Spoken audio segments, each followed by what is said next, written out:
AdTech moves fast. Yesterday's innovation is today's warm-up act. Welcome to Legends of AdTech, the podcast where we go beyond the buzzwords and straight to the people at the cold face of digital AdTech.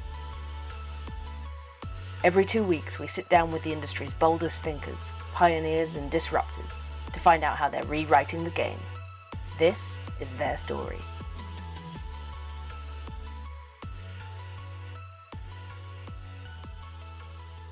Welcome back to Legends of AdTech, the podcast that dives deep into the legendary minds shaping AdTech past, present and future. I'm your host, Julia Linehan. I'm the founder and CEO of The Digital Voice. And today's guest is someone who has been educating, inspiring and leading talent for more than 2 decades. The brilliant Paul Hood is an independent digital transformation consultant, love that title, for the publishing sector. He has had these 2 decades, 20 years plus of experience driving innovation and revenue growth, mainly in leading UK publishers, including Mirror Group, News, Reach, Bauer, and now he's the newly appointed head of publishing at the Vote office, which we'll find out more about, and a board member at Brixton Finishing School.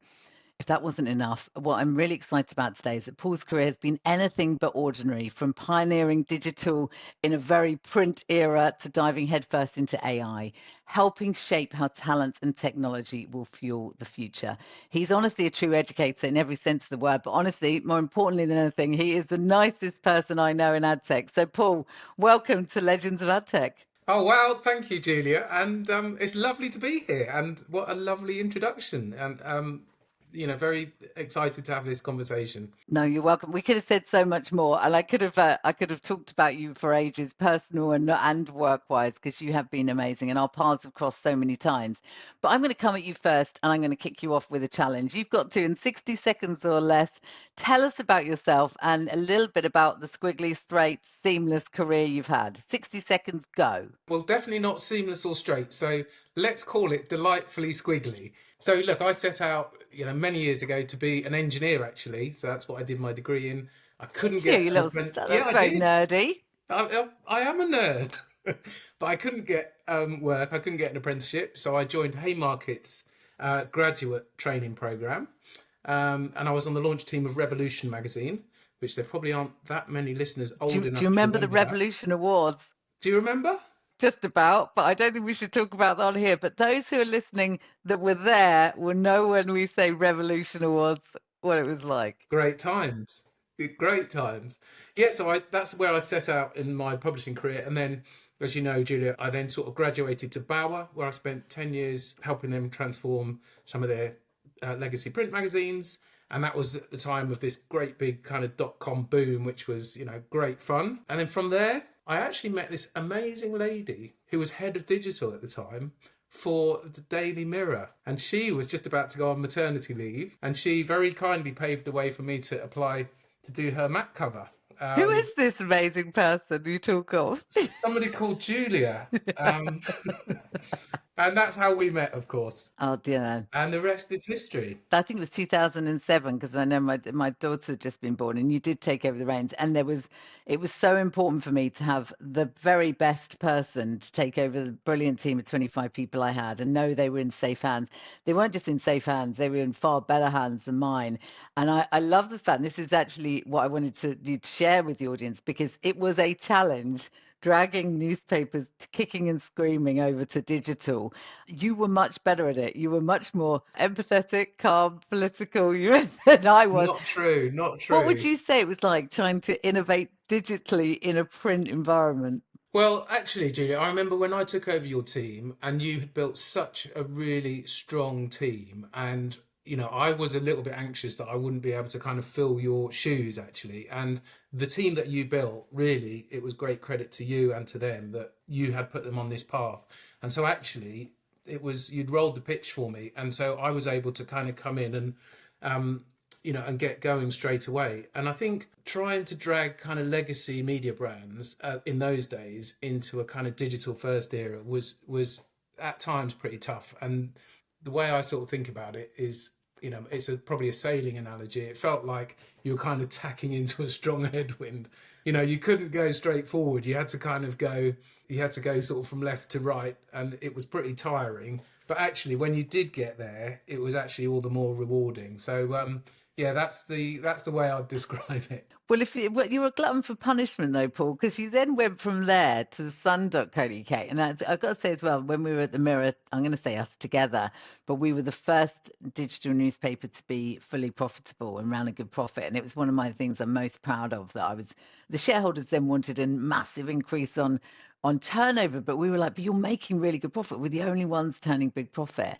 But you then went to the Sun and actually took it to being, it was obviously became Sun.co.uk became the largest commercial news brand.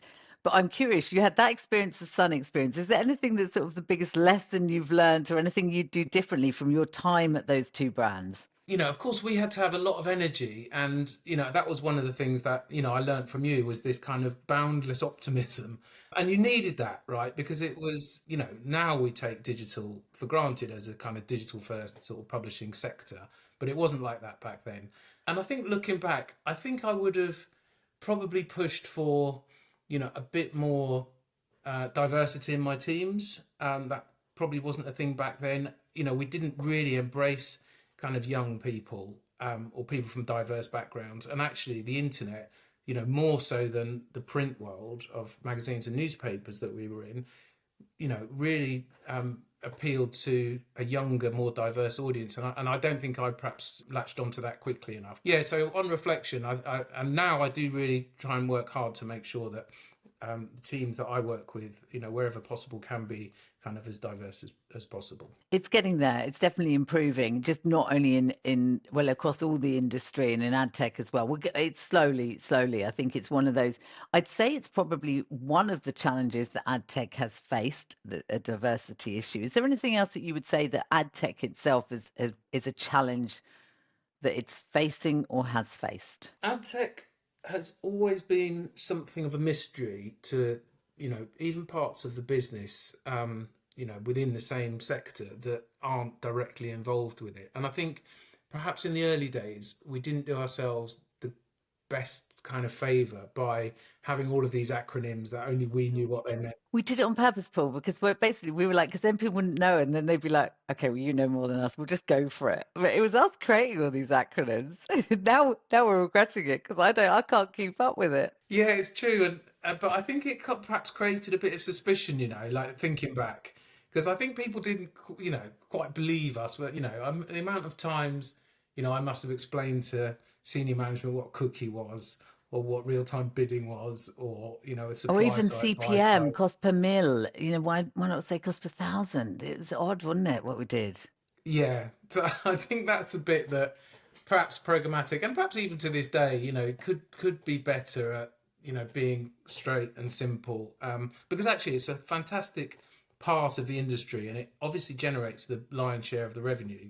But I think it would be great to feel a little bit less impenetrable to people outside. Maybe that's also it's an interesting one because you're I'm going to say it again, second time, you're glutton for punishment because now you're stepping into and really driving it forward into a new area, and not just ad tech, but AI. And that's another big leap. And it's another area that's people are fearful of, they're nervous about, and they don't understand. Is that why you decided to go? Actually, I think having had the learnings from all those decades of having to get people on board with ad tech, you're going to find it easy to get people on board with AI and digital transformation. Is that your thinking? Yeah, exactly. I mean, we've spoken about this before, Julia, and again, I know you are, very forward thinking on all things AI and using the tools to help drive the business. But for me, I think having seen the first wave of kind of the internet, and then the second wave, Web 2, which was all about mobile and social media, and how that kind of upended legacy media publishers, and they had to really scramble to catch up and to be able to take advantage of it. I've just been very lucky in my career, and in particular, the last role I had at News, where I was involved in mergers and acquisitions, and so looking very much at the future of those news brands, the Times and the Sun, and being able to be exposed to some of the tools and the AI tools that were available to publishers. And I think it just dawned on me probably about 18 months ago that this wave that's coming now and that we're in the midst of AI transformation was just going to be much, much more disruptive than the previous waves. Well, it's interesting. You started that saying, "Oh, that I was, I was also knew my stuff about AI or whatever, or was embracing it." Well, I've actually got a love-hate relationship with AI, especially we're running working in PR and content. I find it frustrating a lot of the time that it's being used for not for good, as in it's being used in vanilla content. It's making people lazy.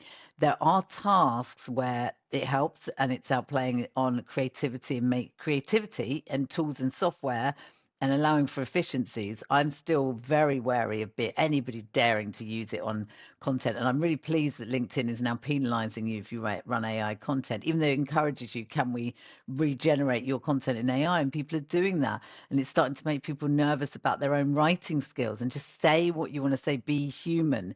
So I have a love-hate relationship with it. And I wonder if that's going to be a challenge that we're going to overcome and how we overcome it. Because I'm not sure how I'm going to overcome it. Yeah, I don't know. I mean, I think we're probably both the same, aren't we? Because we've come up through the content channel and we love original, professional quality journalistic content. We are probably super sensitive to some of this synthetic content that we can probably smell is slightly off. um, and actually we don't appreciate it, and I think probably most people are like that, perhaps to a lesser degree. But I'm the same. I'm not a fan of AI for its own sake. It does some things exactly as you've said really well. So it can automate some pretty dull, repetitive tasks. It can help you with kind of recommendations, but often it does get the basics wrong, and it really doesn't understand human nuance, very well. And so I think, for me, and we've spoken about this before, it's just about being selective about when it's used and really making sure that content is still really in the human domain. And so it's just about us as humans using the tool, us sort of wagging our tail rather than letting the tail wag the dog. And I think that's probably, sounds perhaps a bit trite, but I think if we always keep that in mind, we'll be fine. Yeah, I think that's so true. And actually, from your experiencing, because you're actually out there now working with companies, advising them and consulting with them or seeing what they're doing, you're getting first-hand experience. Are there any ad tech companies or people that are kind of leading the charge on AI or educating on AI in a way that you think you want to give them a shout out, whether it's a company or a person? Because obviously, and that's partly why when we launched AdTech Juice, we launched it with the idea of an AdTech university to get people up to speed, to get them learning, to get them to see it. So we did that for AdTech. I wonder if there's people or titles or that you can call out who are doing something interesting in AI. Yeah, so I think the one I'd start with would be Mercury AI. So they were actually a fund, a media tech fund, and I began working with their founder, Alan Hudson, probably about 2 years ago when I was at News, because he was bringing us, these amazing AI tech startups that we could evaluate, and he'd actually done a lot of that evaluation first. So we were getting, one of the challenges I had there was I just didn't know what I didn't know. But his fund, they look at about 800 to 1,000 media tech AI oriented startups, and they whittle them down using some quite rigorous filtering processes. And so he was only presenting ones to us that could be of use. So that was the starting point. And since then, there have been many, but I suppose the other two perhaps that I'd call out, one would be Tollbit, and I think Tollbit are doing a really good job for publishers, which is, thinking about how they can make AI sort of pay the fair value for content and not just scrape it. So that's helping publishers actually benefit from the rise of AI. And then I suppose the second one that I've come across quite recently is a company called newsgenie.ai, and they are really helping publishers with automated bias checking. And I think that's really important in the world that we're kind of entering now, where there's so much synthetic content and so much for consumers to have to filter, and so much false content out there. that if you've got a product that helps publish, that gives publishers some powerful tools to build trust and transparency, I think that will really help these legacy brands endure into the future and overcome some of this kind of fake news and nonsense that's out there. So it's interesting you mentioned Mercury AI and the investment in it. So when we saw each other last was at Tech AdTech Economic Forum, and do you remember we were sat there and there was an angel investor, venture capitalist on stage, and she was saying, what was it, nine out of 10 of the current pitches that we're in looking for investment that were going through to the next level, next layer, or getting picked up on where it had AI. I probably said that badly, but do you think now that companies, if they want investment, that's the sweet spot? They can't not have it there? It's a really good question. I suppose. Or do you think it's a shiny new toy for the investors? And Yeah, I think that's the point, isn't it? It feels a bit as though it's kind of at times it can feel like it's emperor's new clothes because everybody has some kind of AI tool in their pitch deck. And actually, there must be businesses that don't have to have that kind of front and center. It has to be the kernel of a good idea. So I'm not sure, and I think it will kind of perhaps play out over the next 12 to 24 months. We'll probably see a lot of these kind of startups fade away because one of the other things is that I think there's not a lot of the originality sometimes. You're seeing people take AI tools and just build an application layer on top of them and then call it something else. And so I think once they, haven't been profitable for an amount of time and the funding dries up, then just the good quality ideas will be left. it's always been the case over time, isn't it? You remember the Lumascapes with all the ad tech companies. You remember Cannes with all the yachts, and Yeah, you can look yeah. back and go, how many of them are still in existence? Besides AI, I want to come off of AI slightly because both you and I have a massive love for publishers, and it will remain with me throughout the entirety of my career. What's the most exciting thing happening for publishers right now? Well, I think there is a really good opportunity for publishers to take their expertise, their core expertise, which is about creating really good quality, engaging, entertaining, serious, and useful content, and applying it in different ways. So instead of just kind of pouring it out in a kind of rolling river of stuff for people to read and snack on, I think that there is a role that content can and should play in serious businesses. And actually, it's one of the reasons I really admire what you've been doing with Digital Voice, because I think it's really important that you've got professionals who know the content space, who are able to apply that to businesses and to help them craft a message and create their brand. And so I think publishers have got that kind of opportunity as well, because they've got a corpus of really brilliant, talented journalists who are creating this content and who've now got a decade's worth of experience of creating it for different types of platforms. So instead of sort of, I think, always forging into these kind of headwinds, I think publishers could pivot a bit, and kind of almost, just for a moment, kind of change their business model and hopefully benefit from those headwinds becoming tailwinds. So that's kind of what my great hope for publishing would be, because I don't think they can just keep going forward on the same business model. It's change or die kind of thing. We've known it with those that morph, those that are willing to jump and evolve are the ones that stay. And I'm glad that you've got that digital transformation consultancy now about to help them. But I'm also intrigued how you're splitting your time, and I'm also, you have to tell me more about the House of Commons? House of Commons, and then the board member with the lovely Ali at the Brixton Finishing School. So you're juggling your time, and definitely tell me more about is it House of Vote? What is it? House of Commons. It's not House of Commons, is it? It is House Oh, of it is the Commons. House of Commons. It's the vote office at the House of Commons. I It guess is. that right. Yeah, it is. And look, Julia, it's been a completely new world to me. So I've been learning fast and finding out all about Parliament. But yeah, so I'm really helping the publishing team at the House of Commons, and we do some work with the House of Lords as well.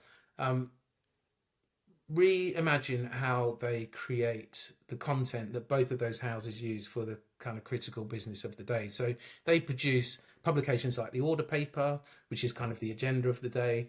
They produce the bills that are discussed, the amendments to those bills, other legislation, votes and proceedings. There's all sorts of content that is created I that love this. From tabloid to parliament. I know. Go on, Paul Hood. Well, look, I'm getting older. But it's great because it's the same thing. It's about taking content Isn't it? and then Yeah. making it available to readers in a way that is more accessible, easy to understand, and simpler. And so it's exactly the same ethos as before. So digital transformation isn't actually that whizzy. It's just trying to make a better job of the content that you've got in front of you. I love that. So you've got that vote office at House of Commons. Then you've got board member with the lovely Ali at Brixton Finishing School. I mean, we talked about diversity at the start, and I know it's important to you, and I know what other work Ali does is exceptional, especially about bringing new talent into our industry, which is what we need. I just recently did a post for my late friend Sam's son George, who's a graduate, really struggling out there. So I'm always so supportive of Ali, Digi Learning, all of those initiatives, Lollipop Mentoring, etc. Just tell us a little bit about what you're going to be doing with Ali and the team. Yeah, I was really honoured actually to be asked to join the board at Brixton Finishing School because I've known Ali, we both have for a long time, haven't we? And the work that she does with underrepresented talent and really kind of advocating for those people, those talented youngsters, to be able to get a start in our industry is incredible. And so really, I'm just one of many people supporting those efforts where I can. And I think the thing that I always find really inspiring is that, and we've just been to a recent graduation ceremony, is that these young people are so talented and they bring such new perspectives and they bring kind of dynamism and energy that I think our industry really needs. And I think we miss out if we just go through the traditional channels that we perhaps came up through, go to university, do a graduate training program, and then you're on your way. I think we miss out really. And so, yeah, I think Ali and her whole board really deserve great credit actually for, keeping going and putting some of this great talent into our industry, which I think we really need. Definitely. But I'm going to ask this. I mean, I will never stop telling everybody that you're the nicest person I know in the industry. I'm not going to answer my own question because I know the answer, but what's your take on the myth that nice people finish last, and what's your secret to surviving? Because you've also been really incredible at staying a long time in roles. And as we know right now, with we see sadly so many people not being able to stay in roles for a long time. I think you've had staying power and you are the nicest person to do it. So they don't finish last, they finish first. But how do you do it? I think it's just, if nice people finish last, then I think I'll be happy coming last. As long as you enjoy the race, it's fine. Enjoy the ride, yeah. Again, thinking back to early careers, I had some pretty terrible bosses, and I'm sure you might have experienced one or two along the way in your early career. And it just made your whole life pretty miserable, didn't it, when that happened? And then when you got your first sort of nice boss, it kind of felt quite transformational, didn't it? And you felt much more, or I certainly did, felt much more inspired, much more motivated. And actually, I just kind of remember thinking, this is just a better way to be. And you're right, sometimes perhaps it means that you're not going to be as ambitious or as sort of kind of cutthroat. But I think I'm comfortable with that as a payoff, and you also meet lovely people like your good self along the way. And to be honest with you, that's kind of more important than perhaps another 2 or 3 job titles along the way. I 100% agree. I mean, my team knows as well, people over profits, and I really think it makes a huge difference. Like you, I've seen some terrible bosses and ways of working, and it only led me to see how to do it right. And I would definitely say for people out there that are leaders, just even if you're under stress right now, it's tricky times, just remember that you'll get far more out of your team by loving them than beating them with a stick over things that they can't control. And together you will be stronger. So I think that's hugely important. So yeah, go on, the good people. But I'm now going to come to the final bit, the quick fire round for you. I've thrown in one random one, actually, just as a personal one, because I'm intrigued always. But here we go. So most of them are industry related, but one of them is just for you. So here we go. You'd say the first thing that comes into your mind. Here we go. Ready, set, go. What's the best advice for the next generation of talent coming forward? Be curious, don't chase job titles, always question, stay curious, and try and enjoy the ride. Perfect. Well, you mentioned the ride. This is my great. What's your favourite motorbike, and how many have you got now? My favourite bike is a Bermotor KB1, and I do have a few, but I can't say on here. And has AI made any improvements to motorbikes? Or is None this the at one all. area that's human only? Yeah, there you go. Human tinkering only. Can't improve it. What does the day in the life of Paul Hood look like?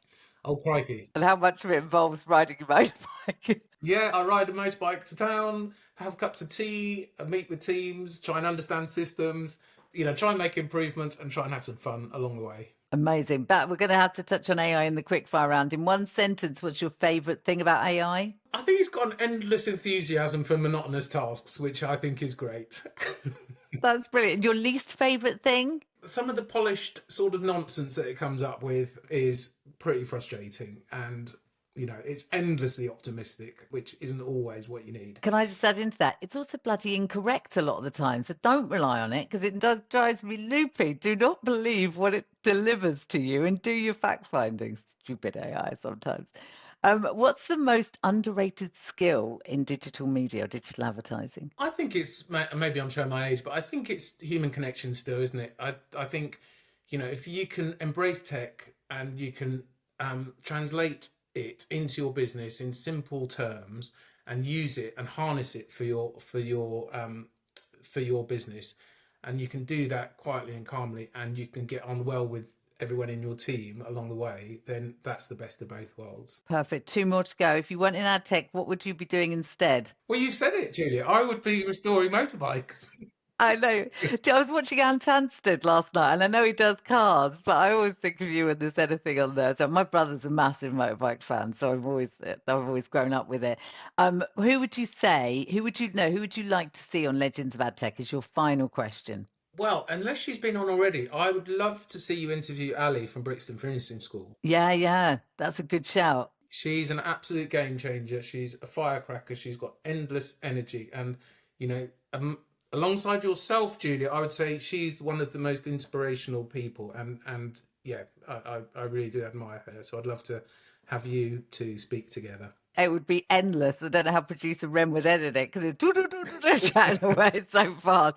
Amazing. As always, Paul, it's so incredible to chat with you. So just a couple of takeaways really is that I think it's using AI, understanding how AI can be used, but never forgetting that it's the humans that drive AI. For publishers, embrace change. It's only going to help you and help you grow. And number three, it is always remembering the people and those connections, and not just, and if for leaders out there, support the young talent coming through, but equally remember those around us. And this is a good place to be. Treat people well, go forward with that in mind. So thank you so much for coming on the show. It's been an absolute pleasure. Thank you for having me. Likewise. And I suppose I would just like to finish off by saying thank you for inviting me. And I must say, Julia, I am really impressed with what you're doing with digital voice. I think what you're building, with authenticity, really focused on diversity and driving really good human connection for brands is something that we need more of. So straight back at you. And thank you for having me. That's a lot of love on this show. Thank you so much. I really appreciate those kind words as well. And so thank you for joining me today, Paul. And that is a wrap for this episode of Legends of AdTech. If you'd like to connect with Paul or learn more about his work, check out the links in the description. And if you're wondering what's just happened or what is happening in AdTech, head over to our brand new website, AdTech Juice, to help you decode our industry. And if you enjoyed today's conversation, don't forget to rate, review, and share the episode. And of course, be sure to follow to never miss a single legend. Until next time, I'm Julia Linehan. Keep it juicy. You've been listening to Legends of AdTech, a podcast by AdTech Juice. New episodes drop every 2 weeks, bringing you closer to the pioneers, disruptors, and game changers shaping the future of digital advertising. Stay connected at adtechjuice.com. and be sure to follow us on LinkedIn for even more industry know-how.